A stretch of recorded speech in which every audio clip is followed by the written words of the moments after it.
Technology and social media turbocharge conspiracy theories, turning tiny rumors into fast-spreading myths. Within every feed, a post can feel like real evidence, even when it isn't. Today we break it down in plain terms: how a stray post becomes a headline, why our feeds love drama, and how easy it is to be misled. Think miscaptioned photos, rumors ping-ponging through chats, and claims hopping from one platform to another faster than you can say fact-check. Stick around for quick, practical checks you can use in seconds. Who wrote it, where it came from, and whether others have confirmed it from trustworthy places. So you can think clearly, save time, and still enjoy your scroll without getting swept up in the chaos. From whispers to networks, small rumors start in a private chat or a casual post and promptly become visible to more people as soon as someone hits share. The arc moves quickly. The arc from whispers to networks is shaped by platform design, auto-playing content, easy forwarding, and personalized recommendations that push a simple rumor toward a much wider audience. That acceleration matters. People remix the story with new details, images, and captions, which can distort the original claim while making it feel more credible because lots of people seem to believe it. The loop grows. Consider a rumor that starts in a neighborhood chat about a strange delivery on the doorstep. It seems tiny, like a rumor about your neighbor's cat. As someone shares a screenshot and a few notes, the post hops into a larger group with a common hobby or fear, and members add their own experiences. The story thickens. Before long, the claim crosses into public feeds, and people who never met the original sharer feel confident because many others echoed it. That confidence is contagious. Memes, screenshots, and clipped videos are light, memorable formats that travel well, and they often carry a punchy caption that fills gaps in understanding. Images stick. Algorithms reward engagement, so sensational posts surface higher, even if the facts are shaky. That helps a rumor feel true. People bring their own biases into the mix, and polite disagreements can become heated debates where doubt is treated as support for your side. Complexity gets lost.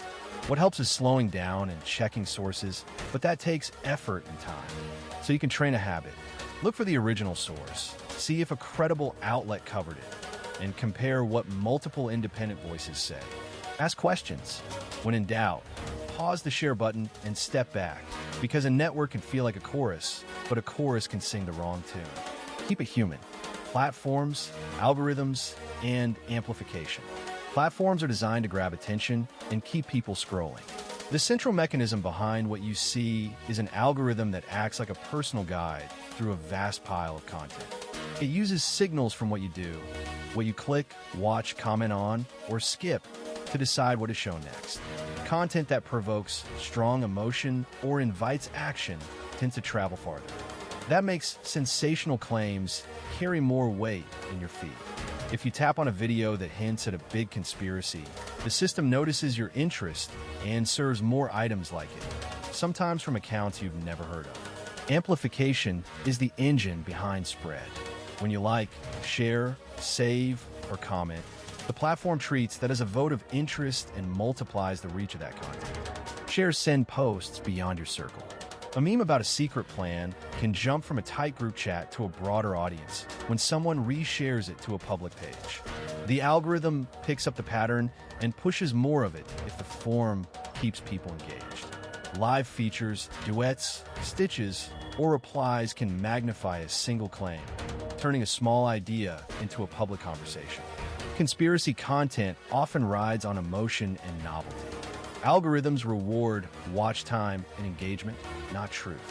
A 1-minute clip with a surprising claim can be watched to the end, which signals the system to show it more. If a few people comment with heated language, the thread looks lively and credible to others. A dramatic video about a supposed cover-up may attract many comments with accusations, creating a sense of a crowd. If you tend to engage with this kind of material, your feed can lean toward more of the same, narrowing your view to a loop of related ideas. Reality check. Platforms also try to fix this with prompts, warnings, and downranking of dubious claims. They can demote misinformation or provide context to help users see the full picture. Users can influence what they see by diversifying sources and using search instead of relying on the default feed. But the system's design still centers on engagement, not truth. A small habit shift can help. Pause before sharing, read beyond headlines, and look for a second source. In daily life, that extra moment can slow the spread of claim that sounds exciting but might be wrong.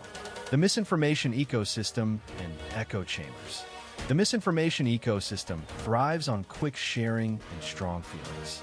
Algorithms on social platforms prioritize content that grabs attention, not necessarily what's true. That creates a loop. The more people engage with a post, the more it surfaces for others to see and share, pushing it far beyond any reasonable check. False claims spread faster than careful reporting. The illusory truth effect makes repeated statements feel true, like a rumor you hear again and again. Echo chambers grow when feeds curate mostly content that mirrors our own views. People start treating opposing opinions as noise or even as threats. A simple life example helps. A neighborhood chat group shares a dubious claim about a local issue, and each reply reinforces the certainty. Soon, the claim travels within like-minded circles, while other voices sit in the shadows. Meme-driven conspiracies ride that wave, and mainstream outlets are labeled as the other side's fake news. That isolation makes it harder to test ideas with real evidence. The misinformation ecosystem also uses bots and coordinated accounts to amplify messages. They pretend to be ordinary people, posting the same claim many times. Sometimes a retweet from a fake profile feels credible because it looks like a crowd, not a single person shouting. Platforms try to slow this down with labels and warnings, but patches are imperfect. Fact checkers point out errors, yet corrections don't always reach the same audience, and sometimes debunking backfires. People sometimes double down after a correction, a stubborn habit called the backfire effect. What this means in everyday life is that a single post can feel true because it keeps turning up in our feeds. It helps to pause, check sources, and look for independent confirmation before sharing. Ask who benefits from the claim. If the motive is to stir anger or sell something, be extra cautious. And remember that a diverse set of voices and reliable outlets should be part of your feed. Humor helps. A meme about a wild conspiracy might be funny, but the same format can carry real misinformation too, so a quick check is worth it. Cognitive biases and social identity. Two forces show up in conversations about conspiracy theories on social media: cognitive biases and social identity. Cognitive biases are mental shortcuts that help us decide quickly what to believe, even when we don't have time to check every fact.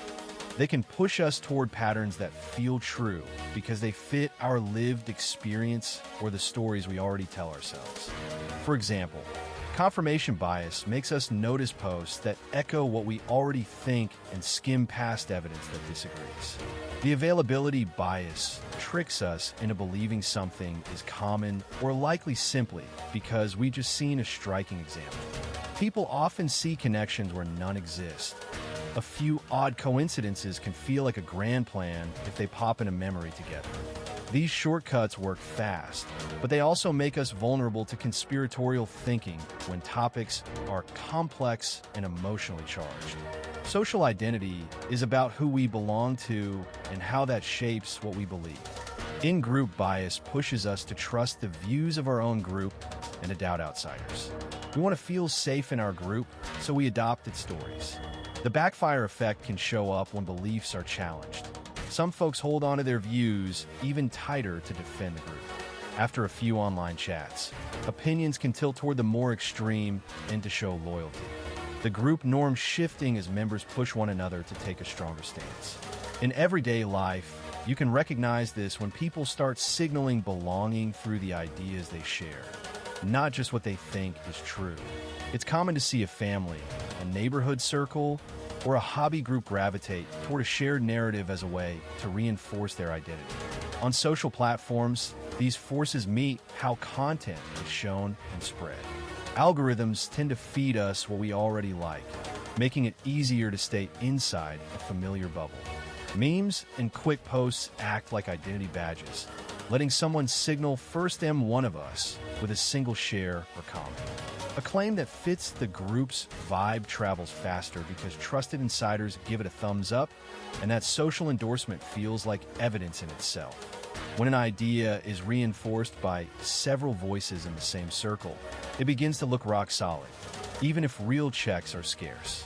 This is how conspiracy narratives gain momentum. A story that resonates with who people feel there becomes more believable simply because it travels within a trusted group. If you want to navigate this landscape a bit more calmly, the clues lie in awareness of these forces. Notice when a post hits a nerve not because of the facts, but because it confirms who you want to be to your group. Pause before sharing, and check a couple of independent sources with neutral perspectives. Ask whether you're amplifying something to belong, or because you actually find the evidence persuasive. By naming the pull of belonging and the brain's quick shortcuts, the path through noisy feeds gets a little clearer, and the urge to rush to a conspiracy feels less convincing. A touch of humor helps too. Tongue-in-cheek reminders that everyone's in a rush, including our brains, can deflate the edge of heated claim without erasing real questions. Media literacy and design interventions. Media literacy helps people assess where a claim comes from, how it is framed, and how it travels online. Conspiracy chatter grows when people skim, not read. When a post uses fear, bold fonts, and unnamed sources, it's easy to share before thinking. That shining badge on a meme might fool a quick scroll. Design interventions are changes to apps and sites that nudge users toward careful thinking. A pop-up asks you to read the linked article before you share. An upfront warning label flags content that lacks verifiable sources and provides quick access to credible coverage. These features slow the impulse to spread unverified claims.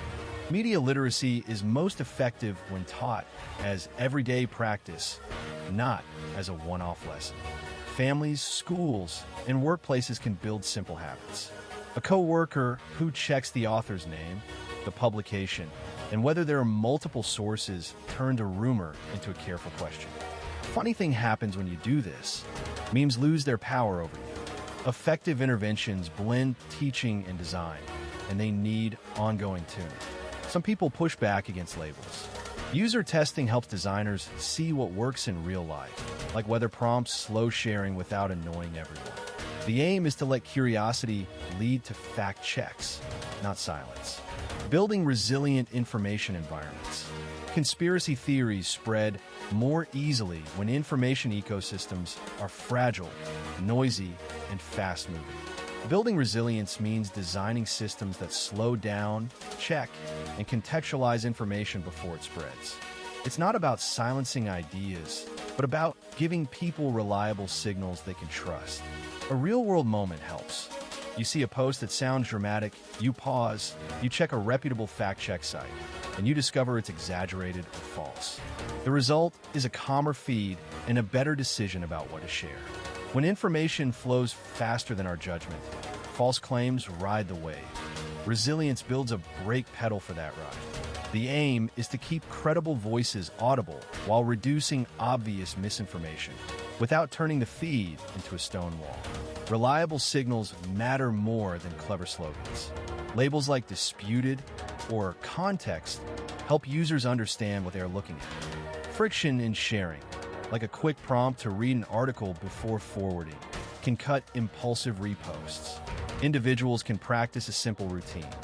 Pause, check the source, skim a second source, and ask whether there is credible evidence. A neighbor might verify a claim with a friend who has expertise, or pull up a trusted health or science site.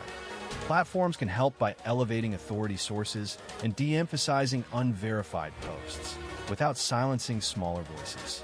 This kind of design nudges behavior toward careful sharing rather than panic spreading. Education is the backbone of resilience. Media literacy means recognizing bias, identifying the difference between evidence and opinion, and knowing how to verify claims online. Kids, coworkers, and grandparents alike gain from practical lessons. Start with the source, check multiple outlets, and beware sensational headlines. Everyday life offers teachable moments, like when a meme implies a claim and a quick check shows it rests on shaky footing. Libraries, schools, and community groups can host friendly sessions with real-life examples rather than dry slides. A healthy information environment also means exposing people to diverse viewpoints, so echo chambers don't become cozy clubs. Humor helps here. A few lighthearted quizzes can train the reflex to ask questions rather than reflexively share. Design and governance choices shape what information survives and what gets buried. Transparent algorithms, clear moderation rules, and a public sense of how decisions are made build trust. Platforms can experiment with ranking that favors accuracy, provides context from credible sources, and makes it easier to report harmful content. Coordinated efforts across platforms and with fact-checkers create a sturdier shield than any one company could build alone. Community norms matter too.